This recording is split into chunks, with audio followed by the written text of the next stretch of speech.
Hello friends, मैं प्रियंका आर्या आप सबका आपके अपने चैनल लेट्स स्टार्ट स्टडी में बहुत बहुत स्वागत करती हूँ। जैसा कि आप सबको पता था, आपका बीईओ खंड शिक्षा अधिकारी का एग्जाम पोस्टपोन हो चुका है। तो लेकिन जो आपको टाइम मिला, इस टाइम का आपको बहुत अच्छे से यूटिलाइज करना है और अपने सिलेबस का बार बार रिवीजन करते रहे। इसी सीक्वेंस में हम आपको रिवीजन सीरीज चला रहे थे, तो हम हिस्ट्री का रिवीजन कर रहे थे। ये जो रिवीजन सीरीज चल रही है स्पेशली बीईओ के बच्चों को ध्यान में रख के चलाई जा रही है। लेकिन बाकी अदर एग्जाम में, जिस भी एग्जाम में हिस्ट्री आती है, सीरीज आल्सो है बेनिफिशियल होगी। क्योंकि क्या हो रहा है, इसमें के अंदर हम जो भी टॉपिक ले रहे हैं उसके सिर्फ इंपॉर्टेंट पॉइंट ही डिस्कस कर रहे हैं। क्योंकि जो आपके प्रीवियस ईयर के क्वेश्चन पेपर में पूछे जा चुके हैं या इस तरह से क्वेश्चन पूछे जाने की संभावना है, तो ये सीरीज स्पेशली बीईओ के एग्जाम लेवल को ध्यान में रख के चलाई जा रही है। तो चलिए, हमने जैसे पढ़ रहे थे मध्यकालीन भारत। मध्यकालीन भारत में हमने गुलाम वंश के बारे में पढ़ ली, क्योंकि हम दिल्ली सल्तनत काल के बारे में अध्ययन कर रहे थे। इसके पहले के सीरीज की वीडियो में हमने गुलाम वंश तक का अध्ययन कर लिया। तब हम गुलाम वंश के बाद जो आया था खिलजी वंश, उसके बारे में अध्ययन करेंगे। अगर अभी तक आपने इसके पहले की वीडियो नहीं देखी तो हमारे चैनल की प्लेलिस्ट में वहाँ जाकर इनकी वीडियो देख लीजिए। क्योंकि क्या होगा, जब आप हिस्ट्री को सीक्वेंस से समझेंगे तो चीज़ें आसानी से जल्दी समझ में आएंगी। चलिए, आज हम पढ़ते हैं खिलजी वंश के बारे में। तो खिलजी वंश की स्थापना किसने की थी? तो खिलजी वंश की स्थापना की थी जलालुद्दीन खिलजी ने। जलालुद्दीन खिलजी ने 1290 में गुलाम वंश के अंतिम शासक जो थे कैमर्स की हत्या करके की थी खिलजी वंश की स्थापना। तो आपसे पूछ सकते हैं गुलाम वंश का अंतिम शासक कौन था? तो गुलाम वंश का अंतिम शासक था कैमर्स की हत्या करके जलालुद्दीन खिलजी ने 1290 में एक वंश की स्थापना की। कौन सा वंश था? वो खिलजी वंश था। अब जो जलालुद्दीन खिलजी थी, ये क्या थे? गुलाम वंश के अंतिम शासक जो कैमर्स था, उन्हीं के संरक्षक नियुक्त किए गए थे। कौन? जलालुद्दीन खिलजी। और जलालुद्दीन खिलजी ने क्या किया? मौके का फायदा उठा के गुलाम वंश का जो अंतिम शासक था कैमर्स, उनके ये संरक्षक थे, इन्होंने क्या कर दिया? उसी की हत्या करके तथा अपना एक नया वंश खिलजी वंश की स्थापना कर दी। तो आपसे पूछता है कि खिलजी वंश के संस्थापक कौन है? तो जलालुद्दीन खिलजी। अब खिलजी वंश के संस्थापक जलालुद्दीन खिलजी, इन्होंने किसकी हत्या की थी? तो किसकी की थी? कैमर्स की। कैमर्स कौन था? तो गुलाम वंश का अंतिम शासक था। चलिए, हम पढ़ते हैं जलालुद्दीन खिलजी के बारे में कुछ इंपॉर्टेंट पॉइंट। इन्होंने क्या किया? खिलजी की स्थापना की, खिलजी वंश की। अब खिलजी वंश की स्थापना की तो उन्होंने अपनी राजधानी कहाँ बनाई? आपसे पूछ सकते हैं। किला खरी में। इन्होंने अपनी राजधानी कहाँ बनाई? किला खरी में अपनी राजधानी बनाई। तथा इन्होंने क्या किया था? जलालुद्दीन खिलजी ने अपनी पुत्री का विवाह मंगोल नेता से किया। जब आप बाबर के बारे में पढ़ेंगे तो मंगोल वंश, चंगेज खान सब के बारे में पढ़ेंगे। इन्होंने क्या किया था? जलालुद्दीन खिलजी ने अपनी पुत्री का विवाह किससे किया था? एक मंगोल नेता से। क्योंकि इस टाइम पे मंगोलों की भी सत्ता काफी स्थापित हो रही थी, वो भी उत्कर्ष पे आ रहे थे। तो इन्होंने क्या किया कि शक्ति मतलब बटे नहीं, एक साथ मिल जाए, इन्होंने अपनी पुत्री का विवाह ही कर दिया मंगोल नेता से। और जलालुद्दीन खिलजी ने एक विभाग की स्थापना की थी। ये आपसे एग्जाम में पूछा जा सकता है, इसलिए जो बहुत इंपॉर्टेंट पॉइंट है इसको मैंने क्या किया? हाईलाइट कर दिया है। जलालुद्दीन खिलजी ने एक दीवान वक्फ विभाग की स्थापना की। तो कई बार आपसे पूछ सकता है दीवान वक्फ जो था ये किस विभाग से संबंधित है? किससे था? वह विभाग से संबंधित था। इसकी स्थापना किसने की थी? तो जलालुद्दीन खिलजी ने। फिर जलालुद्दीन खिलजी की हत्या किसने कर दी? अलाउद्दीन खिलजी ने। अलाउद्दीन खिलजी ने क्या किया? जलालुद्दीन खिलजी की हत्या करके स्वयं दिल्ली का शासक बन गया। तो चलिए, अब हम पढ़ते हैं अलाउद्दीन खिलजी के बारे में। अगर आपसे एग्जाम में खिलजी वंश को क्वेश्चन पूछे जाते तो अधिकतर संभावना रहती है कि आपसे अलाउद्दीन खिलजी के बारे में क्वेश्चन पूछे, क्योंकि एक बहुत ही प्रसिद्ध राजा हुआ, तो इसके बारे में बहुत सारे इंपॉर्टेंट पॉइंट है जो एग्जाम में अक्सर पूछे जाते हैं। तो इसने किसकी हत्या करके दिल्ली का शासक बैठा था? तो इसने जलालुद्दीन खिलजी की हत्या करके स्वयं दिल्ली के शासक बन गया था। कब बना था? तो 1296 ईस्वी में। अलाउद्दीन खिलजी का आपसे वास्तविक नाम पूछ सकते हैं। तो अलाउद्दीन खिलजी का वास्तविक नाम था अली गुरसाब। क्या नाम था? अली गुरसाब। किसका नाम था? अलाउद्दीन खिलजी का वास्तविक नाम था। अलाउद्दीन खिलजी की एक उपाधि थी यामीन उल खिलाफत। यामीन उल खिलाफत किसकी उपाधि थी? अलाउद्दीन खिलजी की। कई बार क्या होता है, आपके एग्जाम में कुछ प्रमुख उपाधियां पूछ लेता है कि जैसे हमने आपको प्राचीन काल में पढ़े थे तो बहुत सारे राजाओं की उपाधियां, उनके अभिलेख प्राप्त हुए, ये सब बारे में आपके एग्जाम में पूछ लेता है। अब चलिए पढ़ते हैं। सबसे अलाउद्दीन खिलजी के शासनकाल में क्या हो? सर्वाधिक मंगोलों का आक्रमण होने लगा। क्योंकि जैसे आपको पता है कि जलालुद्दीन खिलजी ने क्या किया था? अपनी पुत्री का विवाह किससे किया था? मंगोल नेता से। अब जब इन्होंने क्या किया? जलालुद्दीन खिलजी की हत्या कर दी, तो मंगोल क्या हो गए? इसके विरुद्ध हो गए। तो इन्होंने क्या किया? इनके ऊपर आक्रमण करना प्रारंभ कर दिया। किसके ऊपर? अलाउद्दीन खिलजी के ऊपर। लेकिन मंगोल अभी तक क्या हुआ? जीत नहीं पाए, सिर्फ आक्रमण कर रहे थे, जिसको क्या कर रहा था? अलाउद्दीन खिलजी विफल कर रहा था। अलाउद्दीन खिलजी ने कुछ की अपनी शासन व्यवस्था में कुछ नए नए प्रारंभ किए, जिसके बारे में आज तक एग्जाम पूछते हैं। जैसे स्थायी सेना का गठन किसने प्रारंभ किया था? तो अलाउद्दीन खिलजी ने किया था। तथा सेना को नगद वेतन देना प्रारंभ किसने किया था? अलाउद्दीन खिलजी ने। इसके अतिरिक्त अलाउद्दीन खिलजी ने क्या किया? घोड़ा को दागने तथा सैनिकों का हुलिया लिखने की प्रथा का प्रारंभ किया, कि जो उनके घोड़ा होते थे उनकी पहचान के लिए उसमें दाग दिलते थे। तथा सैनिकों का हुलिया, जो सैनिक युद्ध में जाते थे उनका एक हुलिया लिखते थे। कई बार क्या होता था, सैनिक की मृत्यु हो जाती तो पहचान पता चल जाए कि लोग कई बार पहचान नहीं पाते थे, इसलिए क्या करते उन्होंने हुलिया लिखने की प्रथा प्रारंभ किया। तो आपसे पूछ सकते हैं सैनिकों का हुलिया लिखने की प्रथा का प्रारंभ किसने किया था? खिलजी वंश के शासक अलाउद्दीन खिलजी ने। अलाउद्दीन खिलजी ने एक और पद्धति प्रारंभ की थी, मसाहत पद्धति। अब आपसे पूछ सकते हैं कि मसाहत पद्धति किसने प्रारंभ किया था? तो अलाउद्दीन खिलजी ने।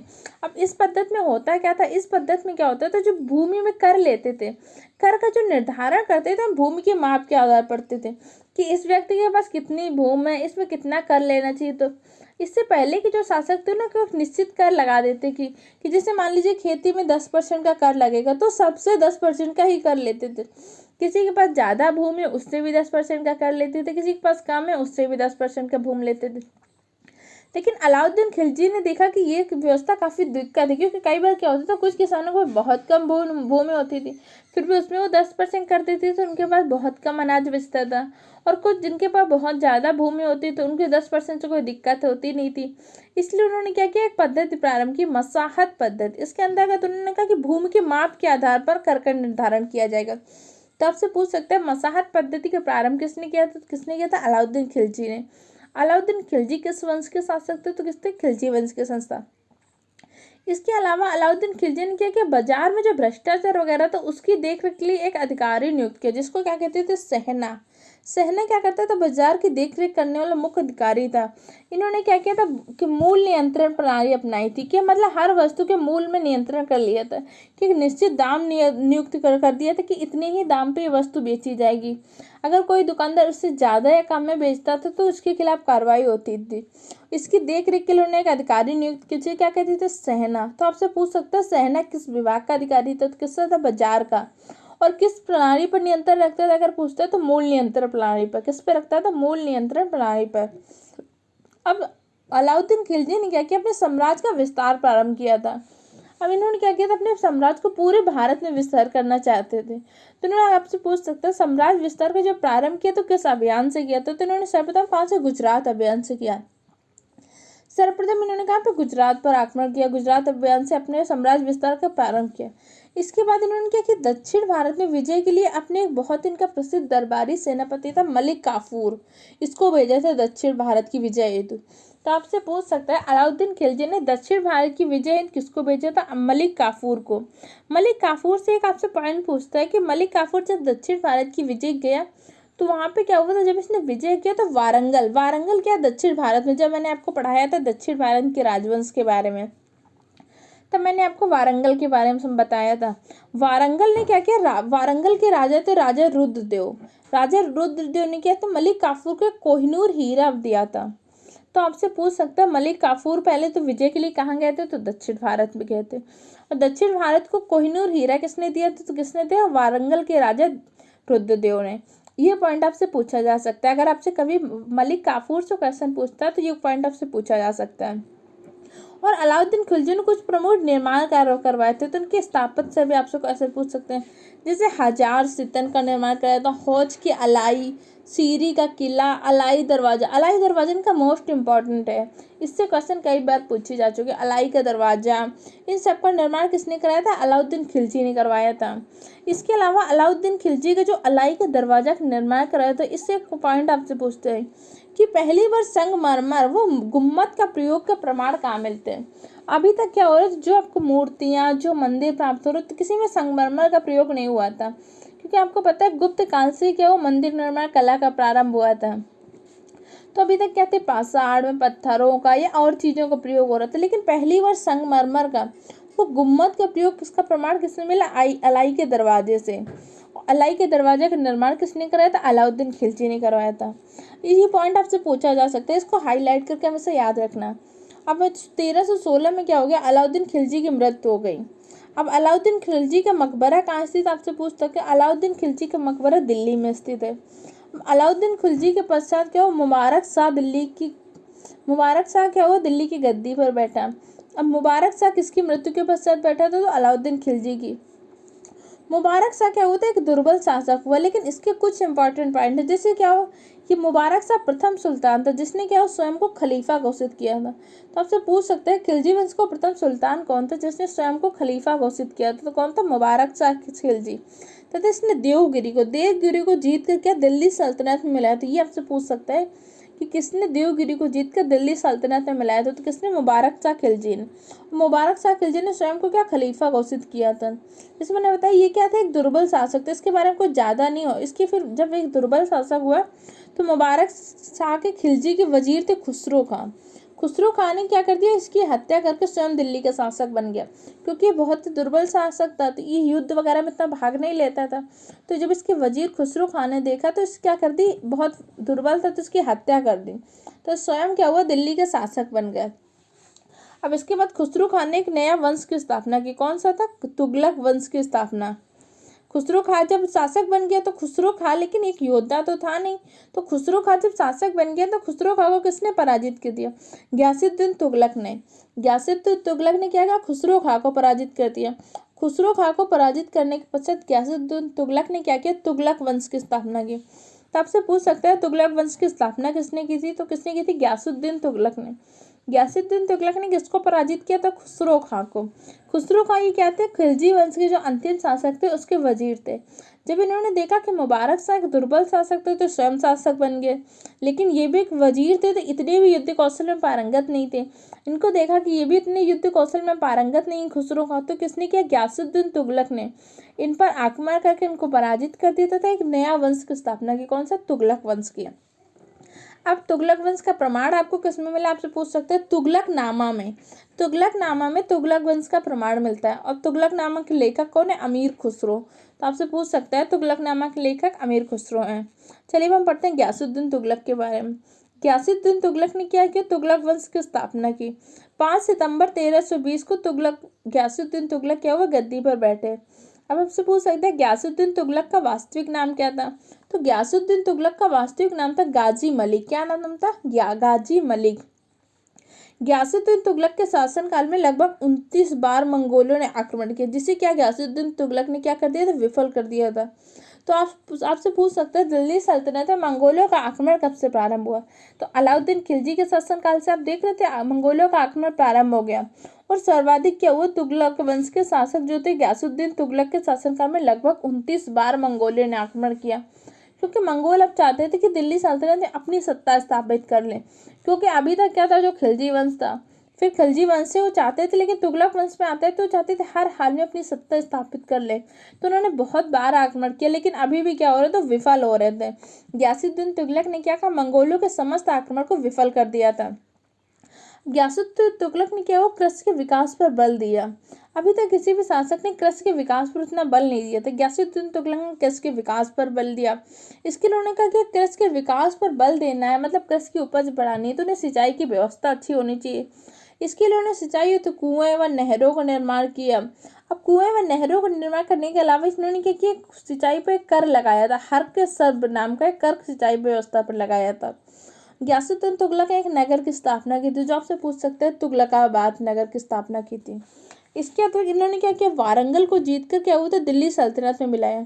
अभी जैसे हमने पढ़ा था वारंगल से क्या हुआ, वारंगल के राजा रुद्रदेव से क्या हुआ, मलिक काफूर को कोहिनूर हीरा प्राप्त हुआ था, क्योंकि अभी तक वो वहां पे जीत नहीं पाए थे। उन्होंने युद्ध लड़ा था लेकिन उसको जीत के मिला नहीं पाए थे, वहां से उनको कुछ धन संपत्ति संधि के अनुसार तथा कोहिनूर हीरा मिल गया तो वापस लौटे था। इसने गयासुद्दीन तुगलक ने क्या, वारंगल को जीतकर दिल्ली सल्तनत में मिलाया। तो आपसे पूछ सकते हैं किस शासक ने वारंगल को जीतकर दिल्ली सल्तनत में मिलाया, तो किसने, गयासुद्दीन तुगलक ने। गयासुद्दीन तुगलक किस वंश का था, तो तुगलक वंश का था। अब तुगलकाबाद वो नगर है जिसकी क्या गयासुद्दीन तुगलक ने स्थापना कराई थी। तो आपसे पूछ सकते हैं गयासुद्दीन तुगलक का मकबरा कहाँ स्थित है, तो गयासुद्दीन तुगलक का मकबरा तुगलकाबाद में स्थित है। अब चलिए हम पढ़ते हैं मोहम्मद बिन तुगलक के बारे में। गयासुद्दीन तुगलक की मृत्यु के पश्चात मोहम्मद बिन तुगलक दिल्ली की गद्दी पर बैठा। आपसे पूछ सकता है मोहम्मद बिन तुगलक का वास्तविक नाम क्या था, तो इनका वास्तविक नाम था जौना खां। क्या नाम था? जौना खां। इनकी प्रमुख उपाधियां, कई बार आपसे उपाधियां पूछ लेते हैं, ये किसकी उपाधि थी या किस वंश के शासक की थी, जैसे अल सुल्तान, जिल्लेला, ये सब क्या थी इनकी प्रमुख उपाधियां थी। मोहम्मद बिन तुगलक ने मिस्र के खलीफा को दिल्ली आमंत्रित किया था, तो आपसे पूछ सकता है किस तुगलक वंश के किस शासक ने मिस्र के खलीफा को दिल्ली आमंत्रित किया था, तो किसने किया था? मोहम्मद बिन तुगलक ने। मोहम्मद बिन तुगलक एक प्रसिद्ध प्रमुख ऐसा राज्य शासक था जो क्या करते थे? हिंदुओं का त्यौहार मनाते थे। तो सर्वाधिक हिंदुओं का प्रिय त्यौहार इनका था होली। मोहम्मद बिन तुगलक क्या करता था? होली त्यौहार को मनाता था। तो आपसे पूछ सकता है ऐसा कौन सा मुस्लिम शासक था जो क्या करता था? हिंदुओं का त्यौहार मनाता था। को तुगलक वंश का कौन था? मोहम्मद बिन तुगलक। ये क्या हुआ था? तुगलक वंश का जो शासक था मोहम्मद बिन तुगलक, ये होली का त्यौहार मनाता था। इसके अतिरिक्त इन्होंने एक नवीन विभाग की स्थापना की थी, जो आपसे पूछ सकते हैं अमीर ओ कोही। अमीर ओ कोही क्या कि इसने क्योंकि कृषि के विकास पर बल दिया था, तो इसने एक नया विभाग की स्थापना की, अमीर ओ कोही। अमीर ओ कोही किस विभाग, किससे संबंधित विभाग थे? तो किससे था? कृषि से संबंधित। या से पूछ सकता है कि अमीर ओ कोही की स्थापना किसने की? तो किसने की थी? मोहम्मद बिन तुगलक ने। तथा इसने किससे संबंधित विभाग थे? तो किससे था? कृषि से संबंधित विभाग था। अब मोहम्मद बिन तुगलक ने क्या किया? अपनी राजधानी देवगिरी से दौलताबाद स्थानांतरित कर ली। जैसे क्या था, पहले इन्होंने देवगिरी को मिलाया था, फिर इन्होंने क्या किया? अपनी राजधानी को अब क्या किया? देवगिरी से दौलताबाद स्थानांतरित किया। तो आपसे पूछ सकते हैं कि अपनी राजधानी का स्थानांतरित किसने किया था? तो तुगलक वंश के शासक ने। तो किसने किया था? मोहम्मद बिन तुगलक ने। मोहम्मद बिन तुगलक ने क्या किया? सांकेतिक मुद्रा का प्रचलन कराया, क्योंकि ये क्या हो रहा था, इनके शासनकाल में बहुत बड़ा अकाल पड़ा। अकाल पड़ा तो उन्होंने क्या किया? सांकेतिक मुद्रा का प्रचलन कराया। एक्चुअली हो क्या रहा था, ये जो योजनाएं चला रहे थे, कुछ किसी कारणों से ये योजना बार बार विफल हो रही थी। पहले उन्होंने क्या किया? कृषि के विकास पर बल दिया, लेकिन ऐसा हुआ कि अकाल वगैरह पड़ गया, तो फिर क्या हुआ? कृषि के विकास पर बल देना, फिर इनके अकाल पड़ गया, काफ़ी चीज़ें कमी आ गई, तो उन्होंने एक सांकेतिक मुद्रा का प्रचलन कराया। अब आपको पता नहीं सांकेतिक मुद्रा क्या होती है। जैसे इस टाइम पे भारत में क्या चली, आप देखते हैं 100 रुपये का नोट होता है, ठीक है, 100 रुपये का कागज का टुकड़ा होता है, लेकिन उसमें क्या होता है? लिखा होता है उसमें आप देखते हो कि आरबीआई के गवर्नर के हस्ताक्षर होते हैं, महात्मा गांधी की फोटो, फिर नीचे लिखा होता है मैं धारक को 100 रुपये अदा करने का वचन देता हूँ। ये आपका जो भी नोट होता है, 100 रुपये, 500 रुपये का, ये जो भी नोट होता है, तो मैं इतने रुपए अदा करने का वचन देता हूँ। अब मान लीजिए कि ऐसी कंडीशन आ जाए कि वो नोट चलना बंद हो जाए, तो आप किसी के पास लेके जाएंगे, क्या उस नोट के बदले कोई आपको 100 रुपये देगा? नहीं देगा, क्योंकि क्या ये एक सांकेतिक मुद्रा है। जैसे इससे पहले क्या होता था, सोने के सिक्के चलते थे, तो जैसे वो 500 रुपये का सोने का सिक्का है, तो मान लीजिए सोने का सिक्का नहीं भी चलेगा, तो भी आप सुनार के पास जाएंगे तो क्या होगा? 500 रुपये आपको देगा, क्योंकि वो क्या थी? वास्तविक मुद्रा उस टाइम पे थी। लेकिन अब वर्तमान में क्या चल रही है? सांकेतिक मुद्रा चल रही है, कि सिर्फ सांकेतिक, इसकी वास्तविक कीमत 100 रुपये नहीं होती। जो नोट होता है इसकी क्या वास्तविक कीमत 100 रुपये होती? नहीं, ये सिर्फ क्या एक सांकेतिक मुद्रा है। तो आप शायद समझ गए होंगे सांकेतिक मुद्रा क्या होती है। जैसे पहले क्या होता था, चांदी का सिक्का चलता था, अगर वो चांदी का सिक्का 100 रुपये का है तो 100 रुपये का ही लिया जाएगा। अगर मान लीजिए आप उसको सुनार के पास बेचने जाएंगे, तो सुनार उसको 100 रुपये आपको उसके बदले देगा। लेकिन वर्तमान में आप अगर उससे 500 रुपये नोट लेके जाइए, अगर वो चलना बंद हो जाए, तब उससे बोलेंगे इसके बदले 500 रुपये दो, इसमें तो लिखा है, तो क्या हो देगा? नहीं देगा। ये सिर्फ आपको आरबीआई दे सकता है, क्योंकि आरबीआई ने आपको वचन दिया है। बाकी क्या होता है, इस टाइम पे जो चल रही मुद्रा कौन सी होती है? सांकेतिक मुद्रा। तो आपसे पूछ सकते हैं कि पहली बार सांकेतिक मुद्रा का प्रचलन किसने कराया था? तो सांकेतिक मुद्रा का प्रचलन किसने किया था? मोहम्मद बिन तुगलक ने। इसके अलावा क्या हो, मोहम्मद बिन तुगलक ने क्या किया? खुरासान अभियान के तहत मंगोलों पर आक्रमण किया। ये खुरासान अभियान क्या था? जब उन्होंने मंगोलों इनके ऊपर बार बार आक्रमण कर रहे थे, तो इन्होंने सोचा कि एक बार में चलकर मंगोलों का सफाया ही कर देते हैं। इसके लिए इन्होंने क्या किया? 1 वर्ष तक अपनी सेना को तैयार किया, मतलब सारे सामान जुटाए, स्थायी सेना की भर्ती की, बहुत बड़े पैमाने पर तैयार किया, अभ्यास करवाया। जब 1 साल बाद इन्होंने जब मंगोलों का आक्रमण किया, तब तक पता चला कि उधर दक्षिण भारत के राजवंशों से शासक करते हैं, मंगोल को तो पहले ही सफाया हो चुका है। तो इस अभियान में इनकी काफ़ी बेइज्जती हुई, क्योंकि इन्होंने काफ़ी पैसा खर्च किया था खुरासान अभियान में। और जब तक ये मंगोलों पर आक्रमण करने पहुंचे, तब तक मंगोलों को पूरी तरह सफाया हो चुका था। तो कई बार आपसे पूछता है कि मोहम्मद बिन तुगलक ने किस अभियान के तहत मंगोलों पर आक्रमण किया था? खुरासान अभियान के तहत। लेकिन क्या हुआ, जब तक इन्होंने आक्रमण किया तब तक मंगोल पहले ही खत्म हो चुका था, उनका वंश। इसके अतिरिक्त एक और इनका अभियान पूछता है, कई बार होता है करछिला अभियान। कर्जिला अभियान में क्या हुआ था, इनके मोहम्मद बिन तुगलक के कम से कम 10,000 सैनिक खाई में गिर गए थे। तो ये पूछता है, एक बार एक युद्ध में जा रहे थे तो पतली सकरी गलियां थी, वहां से इनके सैनिक जा रहे थे, तो एक अचानक ऐसा हुआ था कि इनके लगभग 10,000 सैनिक क्या हुए थे, खाई में गिर गए थे। तो ये अभियान आपसे पूछ लेता है। सबसे ज्यादा आपसे खुरासान अभियान के बारे में पूछता था, तो ये पूछता सांकेतिक मुद्रा का प्रचलन किसने करवाया था। इसके अतिरिक्त जब मोहम्मद बिन तुगलक की अर्थव्यवस्था काफी खराब होने लगी, इन्होंने क्या किया, दोआब क्षेत्र में मोहम्मद बिन तुगलक ने कृषि पर 50% से अधिक कर लगाया, जबकि इस्लामिक व्यवस्था के अनुसार कि हम 50% से अधिक कर नहीं लगा सकते। इससे बहुत लोग इससे दुखी हो गए, मतलब नाराज भी हो गए कि इन्होंने 50% से अधिक कर लगाया, तो ये मतलब इस्लाम के नियमों को नहीं मानते। अब जब 50% से अधिक कर लगाया, इन्होंने कर लगाया था कि हम अपनी वित्तीय व्यवस्था को सुधार लें, लेकिन कुछ इनके साथ ऐसा हो रहा था कि जो करते थे उसका विपरीत प्रभाव आ रहा था। इन्होंने जैसे ही कर लगाए, वहां पे क्या हो गया, अकाल पड़ गया दोआब क्षेत्र में। अब जब दोआब क्षेत्र में अकाल पड़ गया, तो कुछ लोगों ने कहा कि इन्होंने इस्लाम का पालन नहीं किया, इसलिए अल्लाह ने ऐसा कर दिया, या अलग अलग चीजें हुई। अब लेकिन जब अकाल पड़ गया तो इन्हें क्या करना, अपनी प्रजा का तो पालन करना है। तो फिर इन्होंने क्या किया, मोहम्मद तुगलक ने वहां पे सौंदा बांटा। तो आपसे पूछ सकता है सौंदा होता क्या, सौंदा क्या होता है, एक प्रकार का कृषि ऋण होता है। तो मोहम्मद बिन तुगलक ने क्या किया था, अपनी वित्तीय व्यवस्था को सुधारने के लिए वहां पर 50% से अधिक कर लगाया, क्योंकि वो क्या था, बहुत ही समृद्ध क्षेत्र था दोआब। तो उन्होंने सोचा कि यहाँ से हमें व्यवस्था अच्छी मिल जाएगी। ये जो सोच रहे थे, मतलब सोच अच्छे करके योजनाएं चला रहे थे, लेकिन उनका क्या होता, रिजल्ट जो आ रहा था प्रतिकूल आ रहा था। अब इन्होंने सोचा कि अपनी वित्तीय व्यवस्था को सुधार ले दोआब क्षेत्र में कर लगा के, लेकिन क्या वो वहां पे अकाल पड़ जाने के कारण विपरीत रूप से इन्हें वहां पे सौंदा अलग से बांटना पड़ा। सौंदा आपसे क्या से पूछ सकते हैं, सौंदा एक प्रकार का कृषि ऋण था। इन्होंने किस क्षेत्र में बांटा था, दोआब क्षेत्र में बांटा था। अब मोहम्मद बिन तुगलक के शासनकाल में इब्न बतूता आए थे। तो आपसे पूछ सकते हैं इब्न बतूता किसके शासनकाल में आए थे, तो मोहम्मद बिन तुगलक के शासनकाल में आए थे। इब्न बतूता की एक प्रसिद्ध पुस्तक है जो कई बार पूछी जा चुकी, रेहला। रेहला किसकी प्रसिद्ध पुस्तक है, तो रेहला इब्न बतूता के प्रसिद्ध पुस्तक है। चलिए हम पढ़ते हैं फिरोज शाह तुगलक के बारे में। फिरोज शाह तुगलक जो थे, मोहम्मद बिन तुगलक के चचेरे भाई थे। इनकी मृत्यु के पश्चात क्या हुआ, फिरोज शाह तुगलक दिल्ली की गद्दी पर बैठे थे। अब फिरोज शाह तुगलक की कुछ उपाधियां थी, जैसे क्या थे, कासिम और अमीर उल मोमनीन, ये कहते हैं इनकी प्रमुख उपाधियां थी। तो आपसे पूछ सकते हैं कासिम, अमीर, उल मोमनीन किन की, तुगलक वंश के किस शासक की प्रमुख उपाधियां थी, तो किसकी थी, फिरोज शाह तुगलक की। अब फिरोज शाह तुगलक ने जो वर्तमान में सारे कर चल रहे थे उनको समाप्त करके कर दिया नया कर लग, सिर्फ 4 कर बचे जो पुराने करों चल रहे थे उन सबको समाप्त कर दिया। इसके अलावा इन्होंने कुछ नए कर लगाए थे, जो पुराने जैसे कौन कौन से करों को नहीं समाप्त किया, तो उसके अलावा सारे कर समाप्त कर दिए थे। जैसे पुराने बहुत सारे कर चल रहे थे उन सबको इन्होंने समाप्त कर दिया। इन्होंने खराज, खुस्म, जजिया, जकात, इनके अलावा सभी करों को समाप्त कर दिया था। ये प्रमुख 4 कर थे जो पहले से चल रहे थे, ये चलते रहे थे। इसके अलावा फिरोज शाह तुगलक ने क्या किया था, नहरों का निर्माण कराया था, तो सिंचाई में भी कर लगाया था। तो इन्होंने क्या किया था, फिरोज शाह तुगलक ने कुछ नगरों की स्थापना की थी, जो आपसे पूछ सकते हैं, जैसे क्या था, हिसार की, फिरोजाबाद, फतेहाबाद, जौनपुर, जोधपुर, ये सारे नगर की स्थापना की थी। तथा इन्होंने क्या किया था, पुरी के जगन्नाथ मंदिर को लूटा था। तो आपसे पूछ सकते हैं तुगलक वंश के किस शासक ने पुरी के जगन्नाथ मंदिर को लूटा था। इसके अतिरिक्त इन्होंने कांगड़ा में स्थित ज्वालामुखी मंदिर को लूटकर वहां से काफी पुस्तकें लाए थे।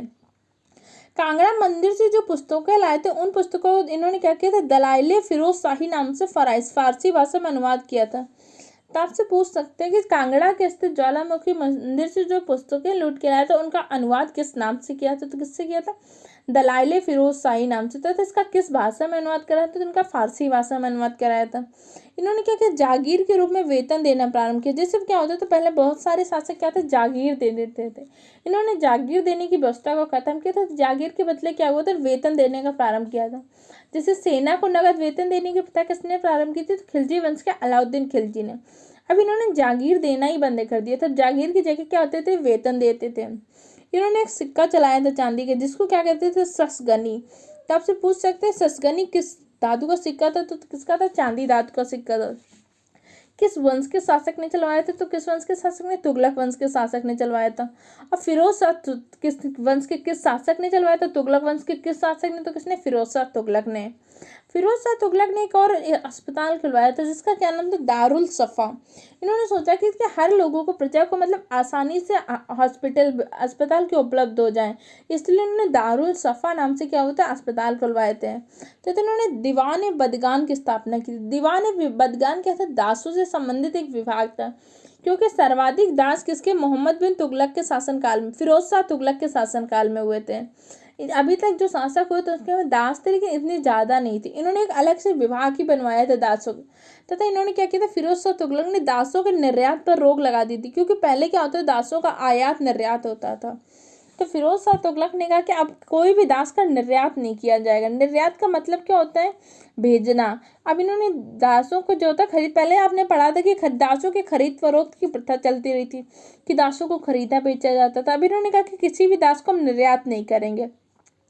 तो आपसे पूछ सकते हैं कि फिरोज शाह तुगलक ने कौन दासों से संबंधित कौन से विभाग की स्थापना की, तो कौन सी, दीवान ए बदगान। कई बार आपसे ऐसे पूछा जा चुका है, दीवान ए बदगान किस विभाग, जो विभाग था किससे संबंधित था, तो किससे था, दासों से संबंधित था। अब फिरोज शाह तुगलक ने एक सिंचाई कर लगाया, कौन सा था, हक ए सर्व नामक सिंचाई कर लगाया। तो ये आपसे प्रसिद्ध पूछ, जैसे इसके पहले के शासकों ने सिंचाई पर कर लगाया था वो भी पूछा है, लेकिन सबसे ज्यादा आपसे ये पूछा था, हक आ सर्व सिंचाई कर किसने लगाया, तो किसने लगाया था, फिरोज शाह तुगलक ने।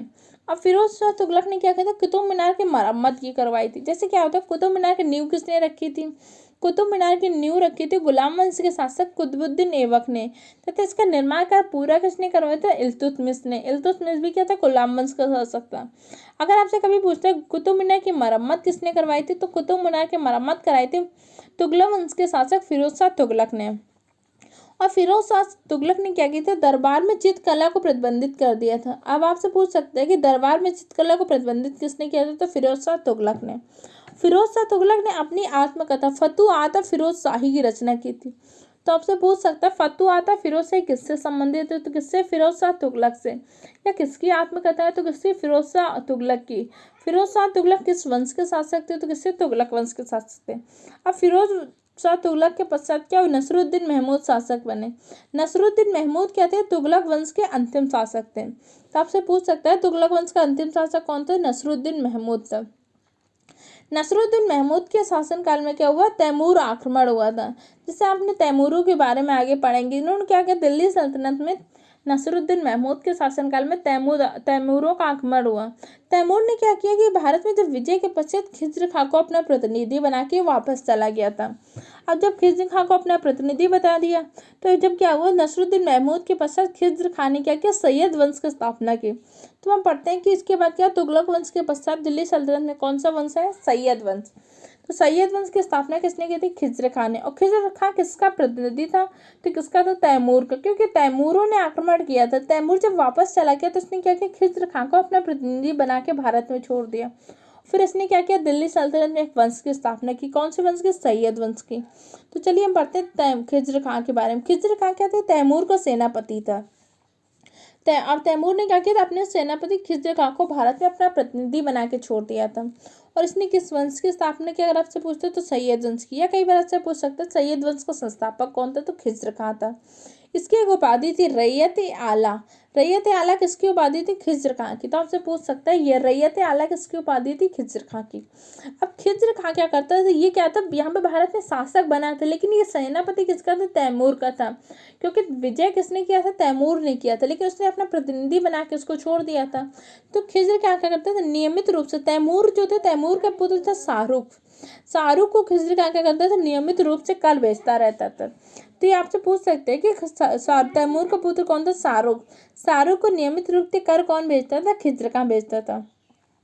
अब खिज्र खां के पश्चात उसका पुत्र मुबारक खां शासक बना। तो आपसे पूछ सकते हैं कि खिज्र खां के पुत्र का क्या नाम था, मुबारक खां था। मुबारक खां ने शाह की उपाधि धारण की थी, तो इसीलिए क्या कहते हैं, इसका नाम जोड़ा गया था मुबारक शाह। शाह क्या है, इसकी उपाधि थी। इसका वास्तविक नाम था मुबारक खां, लेकिन शाह इसकी उपाधि थी, तो इसको कहा गया मुबारक शाह। इसके मुबारक शाह का एक प्रमुख दरबारी थे याहिया बिन सरहिंद। याहिया बिन सरहिंद की एक प्रसिद्ध पुस्तक है, तो आपसे एग्जाम में पूछी थी, जैसे तारीख मुबारक शाही।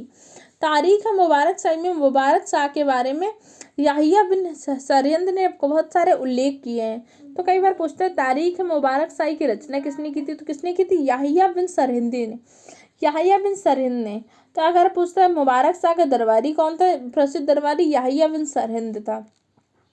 अब सैयद वंश का अंतिम शासक कौन था, अलाउद्दीन आलम शाह। अलाउद्दीन आलम शाह का सैयद वंश का अंतिम शासक था। तो आपसे पूछ सकते हैं अंतिम शासक आपको हमेशा ध्यान रखने होते हैं, संस्थापक तथा अंतिम शासक वंश से। कई बार आपसे संस्थापक पूछ लेते हैं किसी वंश का, या कई बार पूछ सकते हैं इस वंश का अंतिम शासक कौन हुआ। तो सैयद वंश का अंतिम शासक कौन हुआ था, अलाउद्दीन आलम शाह।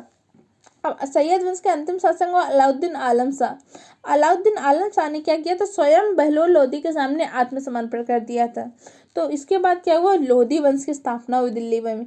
तो आपसे पूछ सकते हैं लोधी वंश की स्थापना किसने की थी, तो बहलोल लोधी ने की थी। किसने की थी, बहलोल लोधी ने। चलिए हम पढ़ते हैं बहलोल लोधी के बारे में कुछ इंपॉर्टेंट पॉइंट।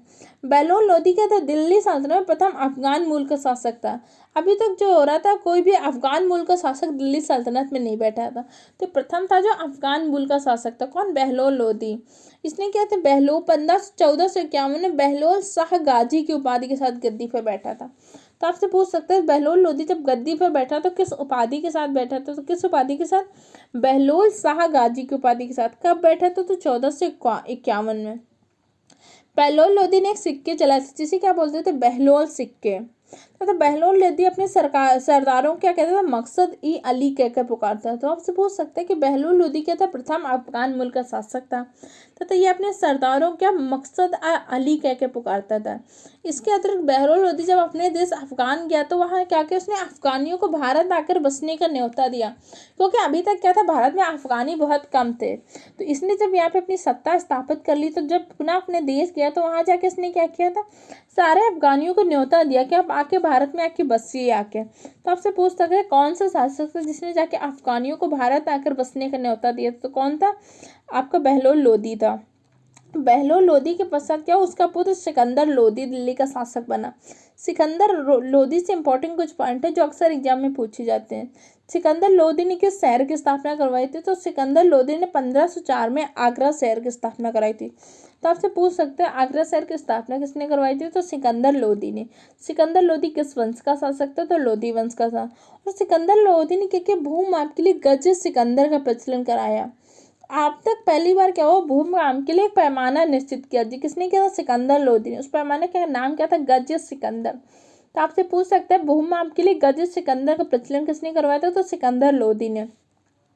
इसके अतिरिक्त सिकंदर लोधी क्या था, फारसी कविताएं भी लिखता था, गुरलुखी शीर्षक था। ये अपने गुरलुखी शीर्षक से क्या करता था, बहुत सारी फारसी कविताएं भी लिखता था। तो सिकंदर लोधी ने क्या किया था, ताजिया निकालने पर रोक लगा दी थी। और सिकंदर लोधी क्या था, ताजिया निकालने पर रोक लगाई थी, किसने, सिकंदर लोधी ने। इसके बाद क्या हुआ, लोधी वंश का अंतिम शासक इब्राहिम लोधी हुआ। अब हम देखेंगे लोधी वंश के पश्चात क्या, मुगल साम्राज्य का प्रारंभ हो जाएगा, क्योंकि इब्राहिम लोधी को पराजित कौन करेगा, बाबर। बाबर क्या करेगा, मुगल साम्राज्य की स्थापना करेगा। अब मुगल साम्राज्य में बाबर, हुमायूं, अकबर, जहांगीर, औरंगजेब, शाहजहां, इन सब के बारे में अध्ययन करेंगे। चलिए इस तरह से आज हमने दिल्ली सल्तनत के सारे वंशों का अध्ययन कर लिया।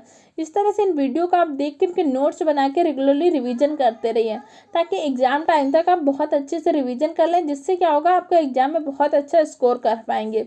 और इसके लिए हमारे चैनल में साइंस की, बायोलॉजी की रिवीजन सीरीज भी दी जा चुकी है। तो एंशियंट हिस्ट्री का हमने बहुत अच्छे से रिवीजन सीरीज में चला के आप पढ़ चुके हैं। अगर आपने वो सारी वीडियो नहीं देखी तो हमारे चैनल की प्लेलिस्ट में जाके BEO रिवीजन क्रैश कोर्स के नाम से प्लेलिस्ट बनी हुई है, उसमें आप सारे देख लीजिए। तो इनके नोट्स बना के नोट्स जरूर बना लीजिए, क्योंकि जब आप एक चीज़ बार लिखेंगे तो चीज़ें आपको जल्दी से याद हो जाएंगी। तो अपने सिलेबस का बार बार रिवीजन करते रहिए। अगर ये वीडियो आपको हेल्पफुल लग रही है तो हमारे चैनल को सब्सक्राइब करें तथा वीडियो को लाइक करें तथा अपने दूसरे फ्रेंड के साथ भी शेयर करें। Okay friend, thank you for the watching the video.